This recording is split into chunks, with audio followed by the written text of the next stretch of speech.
新竹一直都是蛮有一个文化的城市啊，给人家一种旧城区的感觉。我觉得有点像新旧的一个融合，那些地方是蛮适合去写生、去画画。你可以感受当下的空气，甚至空气里的湿度、太阳给你的温度。大家不妨在面对一个景色的时候，你可以随手用相机把它记录下来。在繁忙的城市里，我们时常忽略了身边的美好。今天我们将跟着在地艺术家庄凯平老师的脚步，不只用画笔捕捉新竹的光影，更将带我们走访他私藏的巷弄小店与美食，用艺术家的视角带你体验一场独特的在地生活之旅，让美好回忆 check in 你的脑海，跟着烟波 check in 新竹。影片开始前，先订阅我们的 YouTube 频道，即享烟波专属优惠。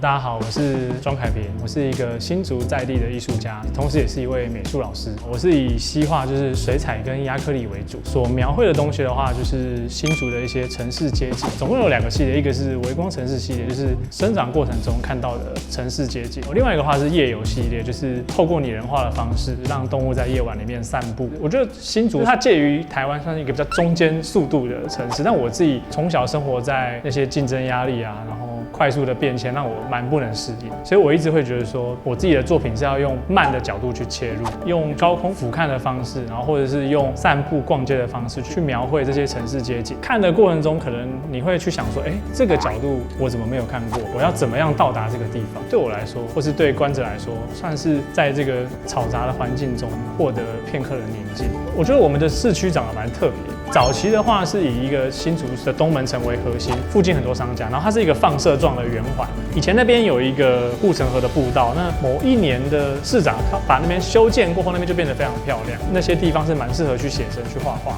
我觉得有点像新旧的一个融合。建议大家如果来新竹的话，可以从新竹车站出来，然后往东门城的方向，从圆环到文昌街那一段，现在也蛮多年轻人喜欢的店。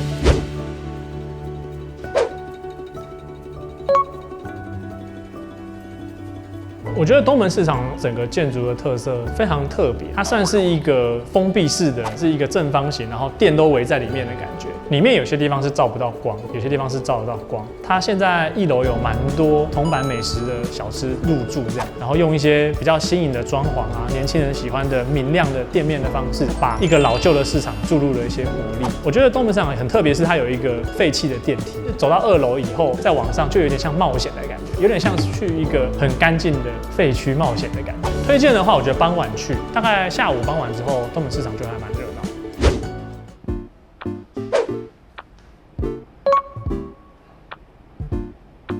多谢的话，算是站前广场一个蛮重要的地点，因为我们的补习街就在新竹的圆环那边。因为新竹有新竹县、新竹市各个区域的学校，下了课4点之后，大家就会搭校车、搭火车，一起汇聚在新竹的市中心去补习。补习前，我们一定会去的地方就是站前广场。那站前广场那边有一个多谢的冰店，它算是一个蛮小的冰店，我觉得算是年轻人会喜欢。它的冰算比较属于现代的冰淇淋，一球一球的。重点是它卖的不贵。写生这件事情的魅力就是。第一个，你走出户外，你可以感受当下的空气，甚至空气里的湿度、太阳给你的温度。你坐在地板上，地板给你是冰凉的还是温热的？你靠近一个水边的时候，你会听到水流声，然后会有鸟叫虫鸣，你才会真的去深刻感受到当下的那个氛围。我觉得建筑物垂直水平的东西对我来说就蛮有吸引力的。如果天气不允许的话，坐在咖啡厅里面往外看，或是画咖啡厅里很惬意的人，或是很忙碌的吧台，我觉得都算是蛮吸引我的。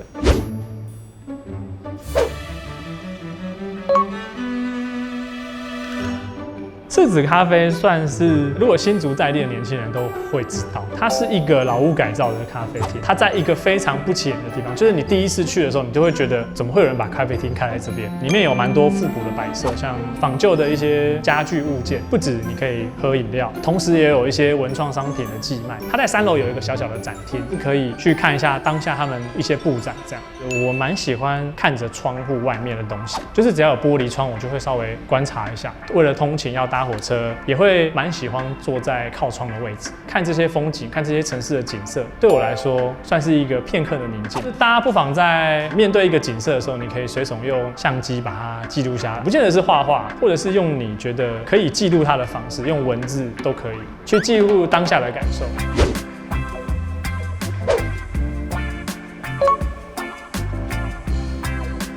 我觉得现在就是复古的风潮一直在流行。以摄影来说的话，底片在新竹的话，我觉得森写真机算是一个蛮有诚信的店家，那边可以买到很棒的二手的复古底片相机。那它同时又很棒的是，它提供一个冲洗的服务。底片不太一样的地方是，直到你洗出来的那一刻，你才知道你拍了什么。就是这些回忆是过了一段时间之后，你才能把它拿出来观看，那个惊喜感是完全不太一样，更有一点点创作的味道。这个店小小的，然后在里面就是从100块到几千块的相机，就是学生到上班族都可以消费的地方。那个店算是一个蛮温馨，我蛮喜欢去的地方。新竹一直都是蛮有一个文化的城市啊，给人家一种旧城区的感觉。新竹这边也设立蛮多美术班，然后也有美术系。早期这边有很多很厉害的老师，其实从日据时代一直到现在，艺术是一路这样传承下来的。画画这个东西一旦接触了，然后只要有人称赞你说啊，我觉得你画得很棒，就会上瘾。我相信很多艺术家都是从那些时刻开始就立定了说自己要持续的画下去。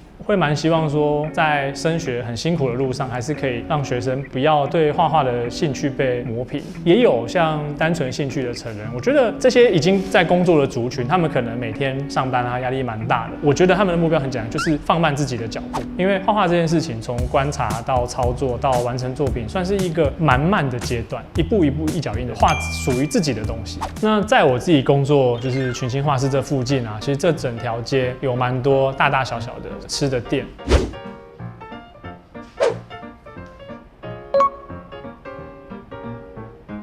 东南汉堡店其实非常非常的久，从我在这条街上当学生时代，它就在。比较让我印象深刻的是，它的蛋饼的话是有煎过，所以吃起来表面会有点酥酥脆脆，然后会点熏鸡蛋饼，它有淋上一些油膏，然后它又煎过，所以是算是有咸味。那熏鸡的话，它本身味道比较没有那么重，搭配它的古早味红茶，那我觉得算是一个早餐大家可以去踩点的一个店。有一个叫做肉片，还是学生的时候，我们有时候放学的时候出来就会去点肉片，它就是像一个鸡排的概念。那它把放在早餐里面的猪肉单片拉出来下去油炸，那算是一个我觉得很特别的一个食物。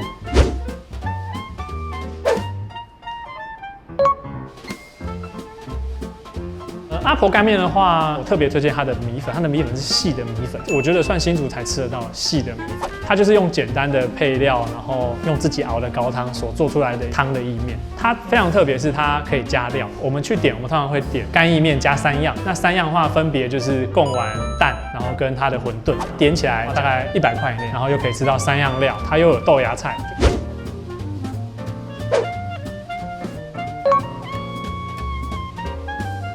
小圈线红豆饼的话，早期它是在骑楼下的一个餐车，卖着卖着，现在已经变成一个非常壮大的店面。它算是一个古早味的车轮饼的改良，这样它不是像一般的车轮饼，你可能买回家之后它是会软掉，它的外皮是非常酥脆。它的红豆里面它有混入一个桂花的香气，它也有一些比较新的口味，比方说像是起司马铃薯，当你下午肚子饿的时候，那你可以吃这个起司马铃薯，它是一个比较咸的口味。然后它每一天都会有限定 A 跟 B 的款式，是不定时的出现，会让你保持对这个店有一个新奇感。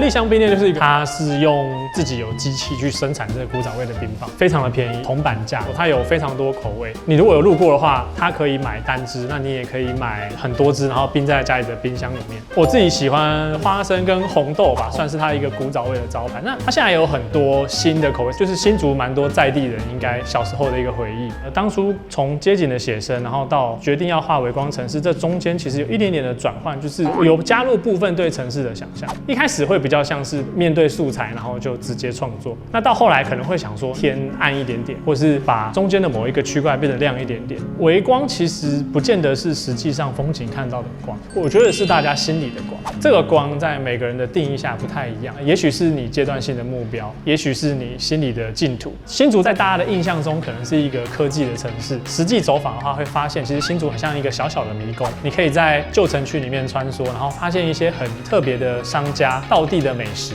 很诚挚的欢迎大家来新竹这边探险，也非常的欢迎大家订阅烟波的 YouTube 频道。烟波 Check in 新竹，吃喝玩乐一把抓，订阅我们，带你认识更多台湾在地好滋味。我们下期影片见啦！